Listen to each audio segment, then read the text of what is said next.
نوای بلبل آمد، یاد کردم الله‌هایت را. سر گوهر زیر لب، سرود خوشنوایت را. من آخر یاد کردم مادر جانم، ادایت را، نوایت را، همه مهر و وفایت را. بزرگ میگد اگر از خشت طلا قصر سازی و یا مال دنیا یابی ببازی، برکت در دو عالم هرگز نیابی اگر مادر نباشد از تو راضی. جای میگن که دعای مادر آبی حیات است، به هر مشکل راهی نجات است. یک شعر بسیار برای من پسند میخوام قرائت کنم در وصف مادران که میگن آبروی اهل دین از خاک پای مادر است. اون چی دارد این جماعت از دعای مادر است. اون چی در وصف بهشت فرمود قرآن کریم، صاحب قرآن بگفتا زیر پای مادر است.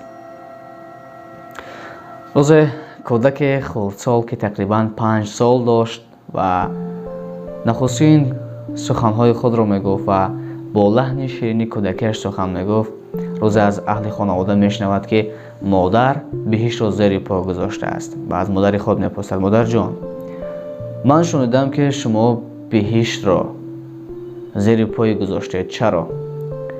مادر با آن بزرگی و با آن همه مهربانی طرف پسر یک لبخند زیبا و شیرین میزند و میگوید بچه جان، من آن بهشتی که با آن قدر بزرگی و حشمت را زیر پایم گذاشتم چون تا جگربندم را بالای دستانم بگیرم. پس ما چی طور میتوانیم قدر این آلیه بزرگ، این فرشته زمین را ندانیم؟ امروز که در رفع عید مادر قرار داریم، میخوام کل مادران تاجیک را، کل مادران دنیا را به روز عیدشان تبریک کنم و از خداوند متعال سرسبزی و خرمی آنها را بخواهم.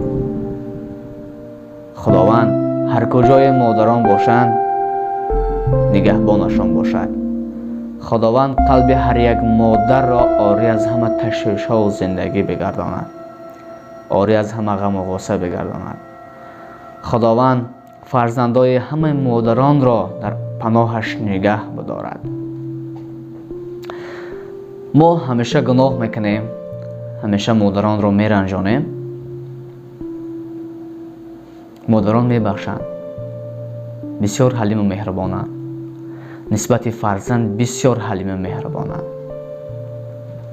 چون میگویند مادران همیشه میبخشند و گویا برای این به دنیا آمدند.